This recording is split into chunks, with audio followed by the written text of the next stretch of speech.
Folks, welcome on in. It is not wrestling with your budget. It is not wrestling with your conscience. It is wrestling with emotion. We've got myself, Maniac. We've got Slick. And we've got Ryan of Batavia Downs joining us to talk a little bit of the squared circle, to get into the action and the business of it all. But wrestling is obviously known for their iconic groups, their iconic factions.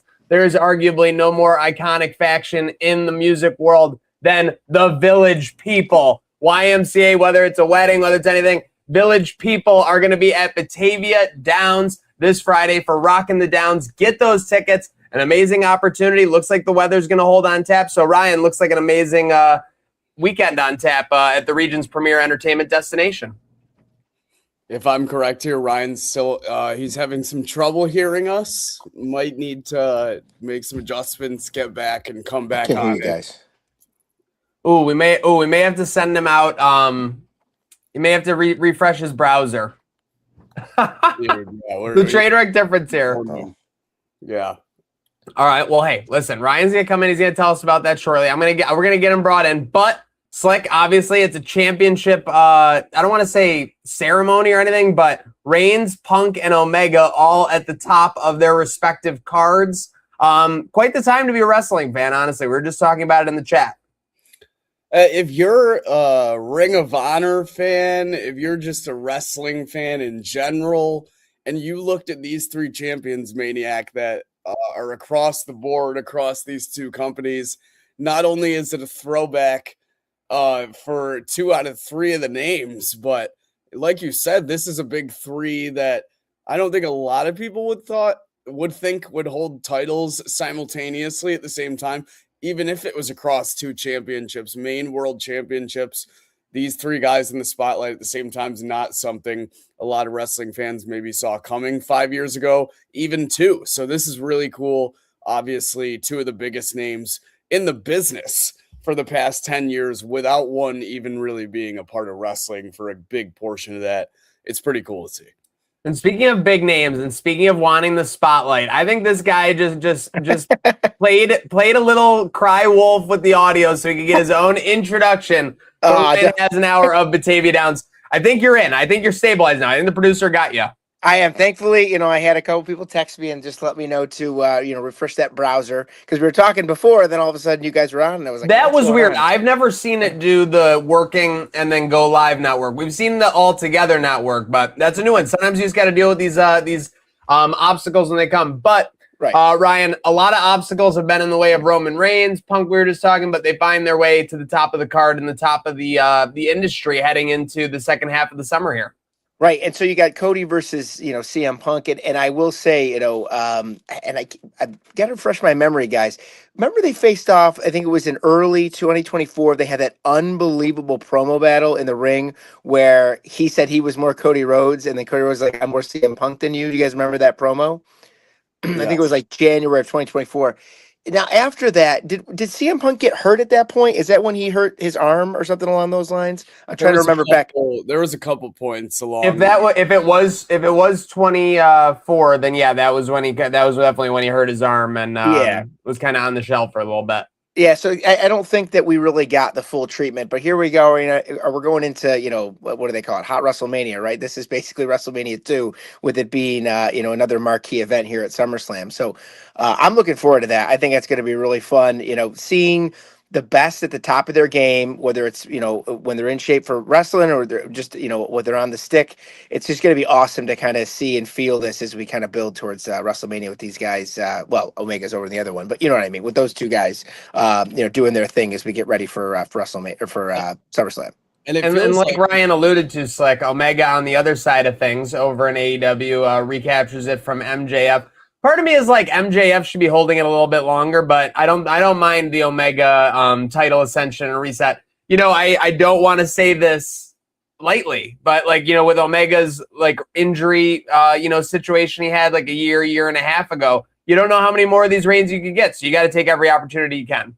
Yeah, no, you said it best, Maniac. And I think, too, with a young guy like MJF, he's what, 28 years old, not even 30 yet. just signed a brand new deal a year ago where he's going to be with AEW for at least the next few years. That's a guy that can carry the weight of the company with or without a title for easily the next 4 to 5 years if you want him to, and a guy that will ultimately hold his triple B a few more times before that contract expires. But you guys said it best with the hot WrestleMania, I think, Ryan, because not only that in the past couple of years, SummerSlam has gone to the 2-night format, which Maniac and I were benefactors of last year, enjoying it in New Jersey. But then AEW these past few years add in the X factor of Wembley Stadium all in August to expect as well. So really a lot of great wrestling, a lot of really large attendance wrestling shows in the summer, and all around just great product for the fans as well, especially after what was a little bit of a lull that you see after WrestleMania before you can get back into those big pay-per-view card names. Mhm. All right, I'm going to put both your feet to the fire right now because we do have SummerSlam talk, which is probably the biggest one here is Punk, I would assume, for a hurdle. But do all three of these competitors hold the titles through the end of 2026? That would be 5.5 months. Oh, man, there's just no way. The odds are completely stacked against them. I mean, in terms of the big names at WWE, like, yeah, those are probably the two guys you want holding the title. There's a lot more competition in the underweeds there with your Seth Rollins and Vision guys that could always take him from the number one contender spot. Drew McIntyre's probably got some enemies somewhere in the back with Cody's and whatnot. So there's a little more distraction there. In terms of Omega, I think that's the least likely, although I have seen people pleading for him to retain this title at Wembley, Maniac. They're saying Kenny Omega needs to retain, even though the hometown kid, Will Ospreay, is probably the biggest match of his career and another young guy that you could absolutely rocket ship to the moon if he wasn't over enough already by throwing that strap on him. So yeah, I just don't see all three holding. Absolutely. You talk the numbers game there for sure. And just talking, I know the number nerds are going to come after you, so I'm just protecting you. But MJF, 30 years old. He signed the contract at 28. That's probably what you're thinking. Ospreay, 33. But the point and reason I'm bringing up those numbers are I really think they're both at the tail end of like before their prime, like taking losses and putting the older guys over. I do not see AEW being a business where like 50-plus-year-old like athletes are going to be put over or 47-year-olds are going to be put over. I think that like their champion's going to be looking at an average. What was the WWE meme? Wasn't there something that like nobody born after 1990 in the 1990s has held like a WWE or the WWE championship yet? Yeah, I believe it is the 90s, which is absolutely absurd. That's 37, basically 36. Like, yeah, with respect. anyone that like I know there's some crazy bias Discord in our group chat for wrestling. Oh, they love it. But they love to talk about how AEW highlights like these older guys that get let go of another company or they finally get their like main event spot. AEW doesn't have 37-plus-year-old champions for the past five plus years. You got your MJFs, you got your Darby Allins to add in these young flavors. And it's not like WWE lacks the young talent, Maniac. But at this point, when they go into giving that young talent that belt, they might have missed the 90s as a whole. I feel like Trick Williams and Carmelo Hayes are both thousands boys. Right, Yeah, Obafemi too. All those guys. Obafemi too. Yeah. Yes. Like Obafemi's my guy, man. I watched those clips of him coming out, and all the different pay-per-views that he's been at. I mean, exactly. You got the crowd, chanting and everything, and it's a lot of fun. Talking about whether or not these guys are going to hold it to the end of the year. That's the danger of hot potatoing the title, because if you don't have someone hold it for a serious amount of time, it can lose legitimacy. But if you look at the people who have it, all those guys can carry a match. It can carry a program without the title on their side. So if at some point they want to rocket strap somebody and put them back in, and hold them the belt, those guys will be just fine. And maybe, again, because they're all legitimate, they can add legitimacy to whoever they lose it to, whether it's a Carmelo Hayes or whether it's an Obafemi or one of those guys. Well said. I liked everything I heard. On the Obafemi front, how do we feel about the Lesnar confrontation? I feel like they're doing a good job selling this in kayfabe. It's like Femi essentially saying like I can't go after like a Reigns or I can't go after a title with Brock looming because he'll just come after me. I got I think this guy studied some Cody Rhodes 2023 tape or whatever it was. Yeah, he's got a fair point in terms of that. Cody learned the hard way. I think that like it does explain things when you look down to it, who Brock Lesnar is and has been in the past. It's a perfectly reasonable explanation in kayfabe. I just think WWE could have done better in terms of fixing how this happened, because now a lot of King of the Ring feels like a waste. Like it's definitely a title to add to Obafemi's his probably what will finish as a very long list of accolades, championships, and notable career moments. But ultimately, the King of the Ring historically has been that ultimate next step up to get you in place for a main event title shot. And the fact that he's just throwing it away, and then it was brought to the fans' attention that like he's kind of doing that, and WWE scrambled and like needed to make an explanation in kayfabe. I think it just could have been done better. It fits both Oba and Brock's characters well. I just don't think they were ready for the backlash and could have ultimately avoided all of it. It does make sense, and it's probably a cool way for Brock Lesnar to what I think will ultimately be the actual retirement match in Minneapolis, because he wrestled in Minnesota. I know there was that whole X taking off the gloves and boots for no reason just to come back and attack Oba. But, like looking back on it, it'll all be part of the story. So if that's what Brock wants, that's cool. And I think the trilogy, so long as he can figure out a way to put Oba over in a way that like we haven't done before with a Brock Lesnar, like when Cody beat him ultimately. If you said we were taking notes on 23 Roads, it needs to be better than that ending, but ultimately trilogy should be a good shoot to the moon for Oba. Yeah, like I know that I forget a lot of shit, but we were in the house for Rhodes Lesnar 3 when they hugged after, and they did, but I can't remember like how it really went. Like they didn't fight all over the arena. They didn't like maybe one table or something, but I just don't remember like it being like crazy good. So yeah, definitely. It was pretty much the Cena Lesnar match from back in the day where Lesnar just like suplexed and F5'd the shit out of him, and then Cody like found a will in a way, and then battled back. Yeah, tale as old as time, a true classic.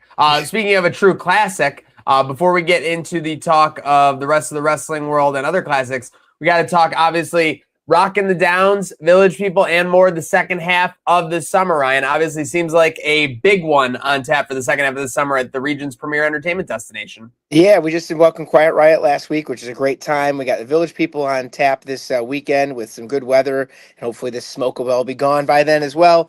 And then after that, really pick it up with John Waite. He's the former lead singer of Modern English and the Babies, two 80s kind of hit makers there.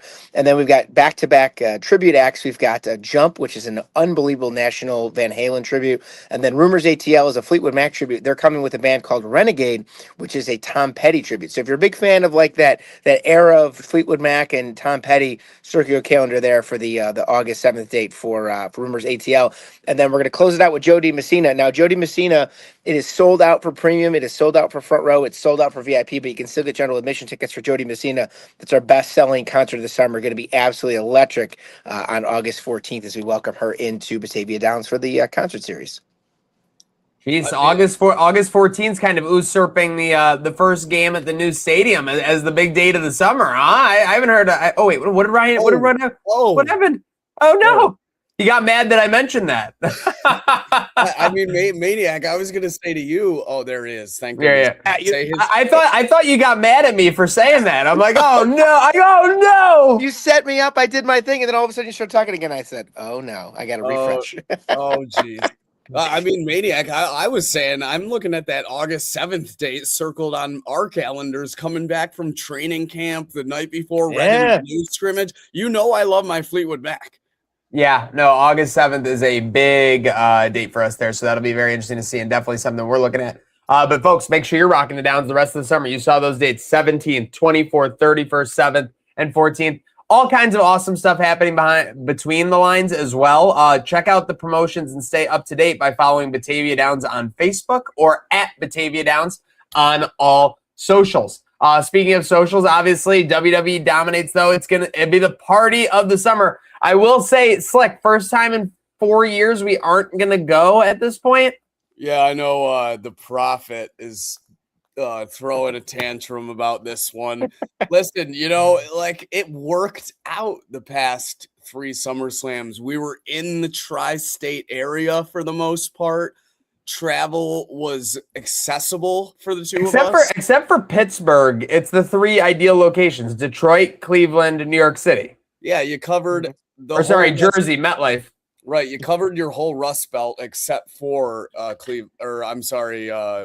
Pittsburgh, like you said, and then you got your New Jersey as well, which was an awesome experience last year. I think probably the best out of the 3 that we had, and it's been an absolute pleasure going. Card down a bit this year, the wrestling low, and Maniac, we're just busy folk. I don't know if we'd be able to make it even if we wanted to. So yeah, no, there's a lot going on, hint, in that area. I mean, you talk about the August 7th, rocking the downs of it all. So like, you'd have to be missing stuff like that. So again, you take and you give. So I think we'll be watching, obviously, on TV. When I look at SummerSlam, I mean, the card is weak overall. I will say, at this point, but I am obviously over the top for Reigns, Rollins, and Punk Rhodes. Those should both be 2 classics, given the superstars involved. And I think there's a sleeper run for this Knight, Keys, Sikoa versus Bloodline match. I don't know. I think they're going to cook. Got a lot of good people in that match. A lot of individual superstars there. And, if they get the right chemistry going, that really could cook. Absolutely. Slick, any thoughts? Yeah, I mean, the Bloodline, it's crazy. At one point, I don't know who had said we're in the bottom of the 3rd. Here we are, what feels like, I don't know if it's the bottom of the 5th, the top of the 7th, but there's just another layer that keeps getting unpeeled to this bloodline saga every year, seemingly. It goes away, it comes back. Love the bits and pieces.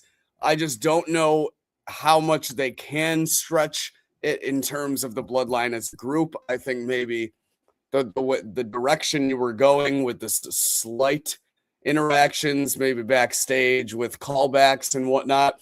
This will be interesting, though. This will turn into seemingly what could be like a war. I don't know if it's setting up for even future towards war games, but it definitely has that feel on both sides of the teams and whatnot, and have been enjoying it thus far. We'll see where it goes. But what inning we're in as of right now is to be determined, and it's a long game. That's all I know. Seriously, it's hard to tell what inning we're in for sure. But before we get into it, obviously, we have the second half of the year. We got the rest of the summer. We always talk like, what's your favorite thing going on in wrestling right now? Everything is either kind of like just changed a little bit on the AEW side, pre-All In, and on the WWE side, it's gearing up for SummerSlam. So I thought it might be a good time to check in and see what do we want to see the rest of the summer? What do we want to see? I would set the deadline date as like September 30th. So all I want to see before September 30th, and I think I have confidence that this will happen, is that Obafemi will have some kind of championship match. I don't know what they're going to do. I think they can do, they'll probably do hijinks because it's just hard to put him on top so quickly. If he ascends to the top that quickly, who's going to take him down? I mean, you think about how hard it was to take down, the Roman Reigns tribal chief. You think about some of the other recent champions. It'll be hard to dethrone an Obafemi for sure, but would like to at least see that championship match in some form before the end of September. I'm curious, anything you guys are looking forward to or really want to see in this wrestling scape over the next, right now that puts it at about 75 days. I mean, I'll just echo what you said. I'd love to see Obafemi get a chance to do some things, develop that young talent. Obviously, I'm assuming you guys are Danhausen fans because you like nonsense. I love the nonsense with Danhausen. Anything they can do to just kind of, keep it with with Obafemi. Give him a shot. Maybe he doesn't win. Maybe there is hijinks to keep him out of there. But when he gets there, when he finally takes it over, I'd love to see a nice, strong, long run for him because I think it's what maybe the sport needs. They need to. We all, as I'm not going to say you guys are old because I'm old, but for people that know and grew up with The Rock and with Stone Cold and with Mick Foley and all those things, we used to have that nostalgia. You have it for those guys all the time, and even for the guys that came through with the Shield and stuff like that. But we got to start establishing some young stars, and I want to see those young stars, not just Obafemi, but all the other guys too, get their chance to shine. And hopefully it takes WWE into the next generation to make some moments for some of these young fans watching. You're so funny because when you mentioned The Rock and Stone Cold, like you're aging yourself. I tell Slick, and I'll tell it now. He knows exactly what I'm going to say. The best day of my life ever was January 4th, 2000. I had went to bed the night before.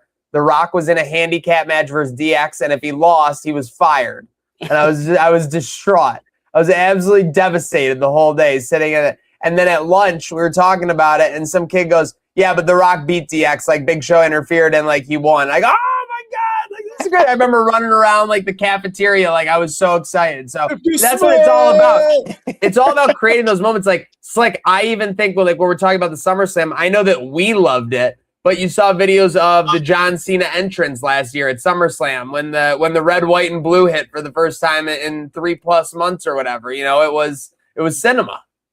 It's all about the moments. I think is why that SummerSlam stood out so much to us. There was just those moments that were so ridiculous, from the Seth Rollins cash in on Punk throwing the crutches down night one. That was so great. Punk had so much time to leave the building, which he's pretty good at and has been known to do, but chose not to in this instance. And then, like you said, the color rush that was C Nation and that match with Cody. Those moments is why we remember all this stuff so fondly. And in terms of moments for the rest of the year, I would like to see another year where I think last year was kind of a skip over, but I'd like to see another year where it feels like Wembley Stadium and All In slightly outperformed SummerSlam. And I think that could be very well be topped off with that main event, Kenny Omega, Will Ospreay. We all know what those two are capable of. But if Ospreay wins in his home country of England at Wembley Stadium in the most dramatic of fashion and one of the biggest 6-star matches, because I'm already counting on that it's going to be over 5 for Meltzy guy. But for sure, if we see that kind of result to end things in Wembley, that could really be something for the second half latter year of wrestling. On the Fed side of things, I'm biased. I want to see Rhea Ripley with a championship again. Who doesn't? And also, can we get Blake Monroe out of Gorilla and start throwing her back in the ring? She's been sitting back there for what feels like a year after leaving the main event title picture of All Elite Wrestling. Just sitting in catering in Gorilla, whether it's NXT, now SmackDown, just writing love letters to everyone. Start whooping ass. Shout out Lex Loves Her GF, Derek Hoffman. We got Cattle Kate. We got Jack Rinaldi yelling out Slick. Make sure you are checking out Batavia Downs. Obviously, all the action this weekend. Before we get into that, Ryan, we got you for 2 to 3 more minutes, and we'll let you go. I know you got a buzzer beater, so I appreciate you hanging out with us. Fanatics Fest of it all. Going to be a massive event this coming weekend. A lot of wrestling stuff going on. We got QB1 meets QB1 Slick occurring, but we more importantly, in less than 24 hours, I believe, have the Rhea Ripley lookalike contest at the WWE booth at Fanatics Fest, which I know you are absolutely not looking forward to making yourself a guest judge. Oh, absolutely not. Being surrounded by muscle mommies in the heat of the Javits Center. Oh, yeah, no, let me know where that is so I can stay well away from that line of people that are trying to win a Rhea Ripley lookalike contest. Really excited, Maniac. I think we actually just got an official email with the complete rundown schedule of podcasts, shows, panels, everything, all the above, the whole kit and caboodle. Just looking over it, it's already overwhelming. I haven't even stepped foot into the Javits Center yet.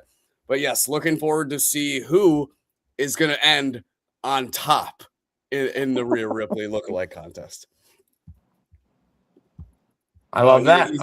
He's already checking the inbox. Oh, I had to take a peek. I had to at least take a peek because I'm like, yeah, like that was one of the last things we had to do was kind of put, like, we have the catalog, everything, but to have it all absolutely listed out as everything. Oh no, brother, we got a 42-page PDF. Like, perfect, 42. Yeah, good reading for the flight tomorrow. I know you're going to be in that. Study up. But yeah, Rhodes, Reigns, Ripley. Ryan, we're most looking forward to. I mean, we got a needle CM Punk about the fleecing of the Blackhawks, right? On Bowen Byron. Yeah, that's right.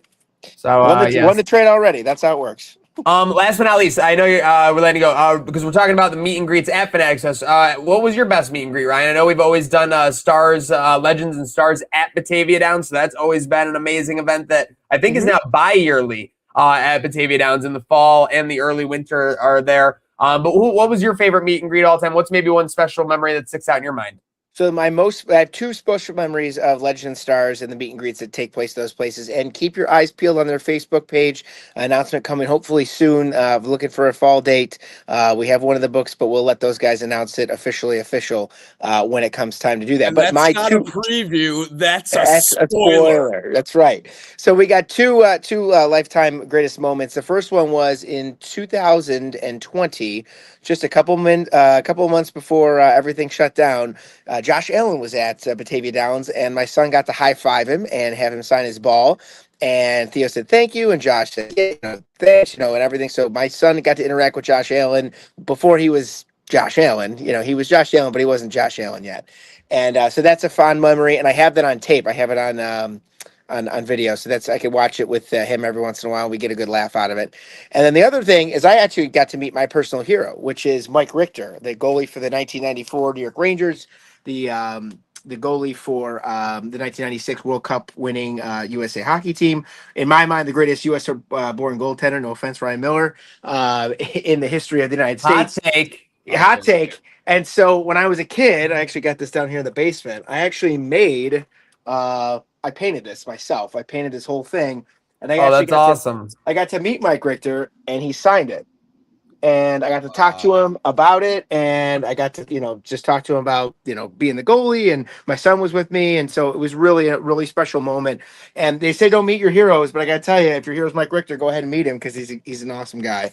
So I got to spend a little bit of time with him, and I am rarely at a loss for words. Those that know me know that that's like my whole life as the marketing guy for Batavia Downs. I'm really caught out without being able to talk, but I was starstruck in that moment. I really couldn't even speak because it was like literally with like my most, he was my number one athlete of all time. So it was really cool to meet him. And so, yeah, that was great. But a lot of great moments are met at Batavia Downs for the Legend of Stars. Anytime they have any sort of those meet and greets where people can even just come up and get an autograph, I see just the biggest smiles on kids' faces. It's electric every time it happens.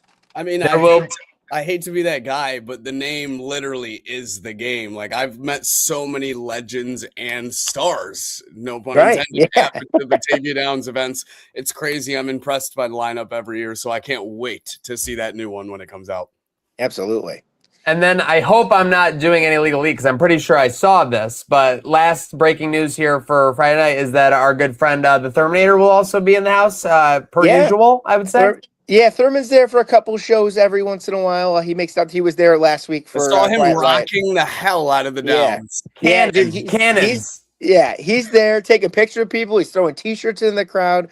We put Thurman to work when he's there. He's the best. So we're always happy to have him there. We have a nice little backdrop there. You can get your picture with Thurman on Friday night. So if coming out, enjoy the Village people. I mean, YMCA, Macho Man, in the Navy. They got all those hits. Come out and dance, do the thing. Thurman will be there. It'll be a great time.